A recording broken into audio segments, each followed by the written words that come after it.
राजस्थानमधून काय होणार आहे की मान्सून आता परतीच्या मार्गावर निघालेला आहे. तर 20 सप्टेंबरला म्हणजे राजस्थानमधून मान्सून माघार घेण्यास सुरुवात करण्याची तयारी आहे. म्हणून 20 सप्टेंबरला राजस्थानमधून मान्सून परतून निघेल अशी शक्यता आहे. आणि आपल्या मराठवाड्यातून मात्र महाराष्ट्रातून मात्र विलंब करू शकतो हे देखील तुम्हाला सांगू. म्हणजे राजस्थानमधून जर 20 सप्टेंबरला मान्सून निघाला तर मराठवाड्यामधून थोडं विलंब करेल हे देखील ह्या अंदाजामध्ये सांगतो.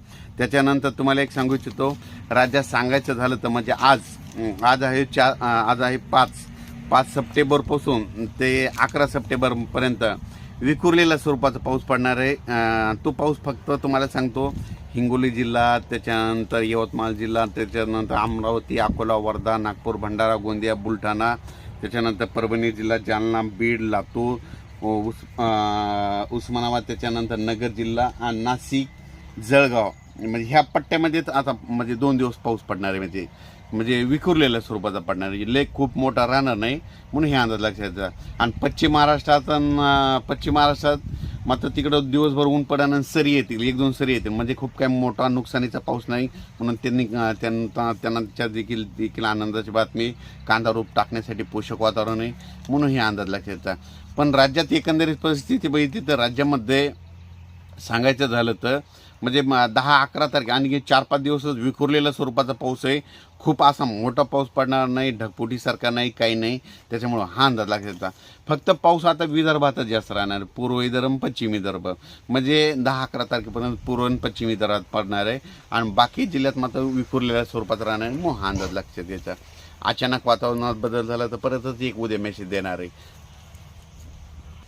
स्त्रीच्या आगमनाच्या वेळेस फक्त पूर्व विदर्भ म्हणजे 6 जिल्हे आणि पश्चिम विदर्भ 5 जिल्हे स्त्रीचे आगमन ते विसर्जनापर्यंत म्हणजे पूर्व विदर्भ, पश्चिम विदर्भ पाऊस राहणार आहे. म्हणून त्या विदर्भातल्या शेतकऱ्यांनी तुम्ही तुमचं उडीद काढणीचं नियोजन पूर्ण करावे.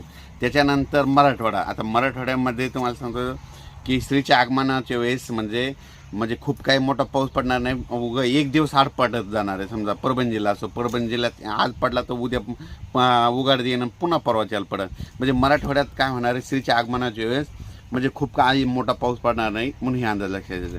त्याच्यानंतर पश्चिम महाराष्ट्रामध्ये स्त्रीच्या आगमनाचे चांगली उघाड देणार आहे. फक्त सरी येतील म्हणून हे अंदाज लक्षात घ्यायचा. सातारा, सांगली, कोल्हापूर, सोलापूर, पुणे, कोकणपट्टी भागामध्ये फक्त सरीच येणार म्हणजे स्त्रीच्या आगमनाच्या वेळेस खूप काय मोठा पाऊस पडणार आहे म्हणून त्यांच्यासाठी आनंदाची बातमी. त्याच्यानंतर नाशिक जिल्ह्यामध्ये, उत्तर महाराष्ट्रामध्ये स्त्रीच्या आगमनाच्या वेळेस मुंबईकडं म्हणजे खूप काय असा मोठा पाऊस पडणार नाही. फक्त स्त्रीच्या आगमनाच्या वेळेस फक्त विदर्भ आणि पश्चिम विदर्भात पाऊस पडणार आहे म्हणून हा अंदाज लक्षात. आणि मराठवाड्यातल्या काही जिल्ह्यामध्ये भाग बदलत पाऊस राहील म्हणून हे देखील लक्षात येतं.